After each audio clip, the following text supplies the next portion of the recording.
Sunblock cenderung hanya berada di permukaan kulit dan lebih bisa kita toleransi oleh jenis kulit paling sensitif sekalipun. Hai kids, siapa yang suka berenang atau suka jalan-jalan ke pantai? Sebelum kita berenang atau ke pantai, mama atau keluarga kita pasti mengingatkan kita untuk menggunakan sunscreen dan sunblock. Walaupun terlihat sama, tapi ternyata sunscreen dan sunblock berbeda loh. Apa ya perbedaannya?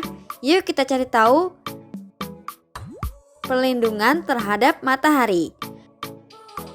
Berdasarkan Verywell Health, sunscreen merupakan jenis pelindung matahari yang lebih umum kita gunakan. Sunscreen bekerja dengan menyaring sinar ultraviolet dari sinar matahari sehingga hanya sedikit sinar yang masuk ke kulit. Produk ini juga sering disebut pelindung matahari kimia. Sedangkan sunblock bekerja dengan memantulkan sinar matahari dari kulit sehingga menghalangi sinar matahari menembus kulit. Produk ini biasa disebut pelindung matahari fisik. Berdasarkan Health, sunscreen dirancang untuk melindungi kulit dari sinar ultraviolet A atau UVA yang meningkatkan kerusakan kulit. Sedangkan sunblock kandungannya berfungsi untuk menghentikan kerusakan yang terjadi karena paparan sinar ultraviolet B atau UVB, jenis yang menyebabkan kulit terbakar. Sebelum kita lanjut videonya, jangan lupa klik tombol subscribe dan tombol loncengnya ya. Cara penggunaan. Perbedaan lainnya yaitu cara mengaplikasikannya. Sunscreen hanya bekerja ketika diserap oleh kulit, jadi kita perlu mengoleskannya hingga menyerap dengan baik. Sementara sunblock karena berguna sebagai penghalang fisik, bisa kita aplikasikan lebih tebal. Kita harus mengoleskan sunblock secara merata karena sinar UV dapat masuk ke bagian kulit manapun yang terbuka meski sangat kecil. Selain itu, sunblock akan meninggalkan residu putih pada kulit sementara sunscreen enggak. Kandungan bahan. Berdasarkan American Academy of Dermatology, sunscreen mengandung satu atau lebih bahan aktif, oksybenzone, avobenzone, dan lainnya. Formulasi ini cenderung lebih mudah kita oleskan ke kulit tanpa meninggalkan residu putih.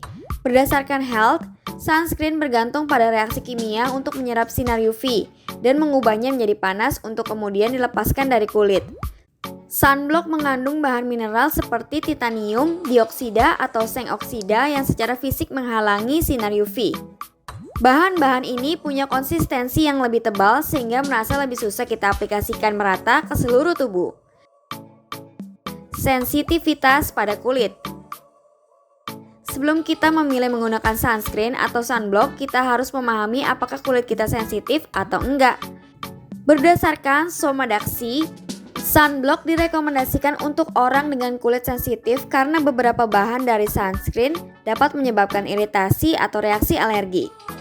Menurut Dr. Rondaki Klein, MD, dokter kulit dari Connecticut, menilai sunblock sedikit lebih unggul karena enggak mengandung bahan kimia yang berpotensi menyebabkan iritasi.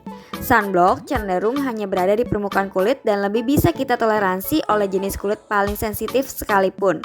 Namun perlu kita pahami bahwa sunscreen dan sunblock merupakan pelindung matahari yang baik untuk kita. Selama produk yang kita pilih dapat melindungi kulit dari paparan sinar matahari dan cocok untuk kulit kita, maka bebas memilih yang mana. Sebaiknya memilih sunscreen atau sunblock dengan Sun Protection Factor atau SPF 30 atau lebih dan tahan air. Angka SPF juga menjadi penentu berapa lama kita dapat terpapar sinar matahari tanpa terbakar selama penggunaan produk. Sebagai contoh, tabir surya dengan SPF 30 akan menyerap sinar matahari 30 kali lebih lama untuk menangkal sunburn. Meski begitu, semakin tinggi angka SPF enggak mengindikasi seberapa kuat perlindungan yang disediakan oleh produk tersebut. Nah, itulah beberapa perbedaan sunscreen dan sunblock. Meski ada perbedaan, keduanya tetap merupakan pelindung matahari yang sangat baik. Jadi pilih yang mana nih kids? Gunakan sesuai kebutuhan kita ya. Sampai di sini dulu ya videonya. Jangan lupa like, comment, subscribe, dan share ke teman-teman lainnya ya kids. Bye-bye!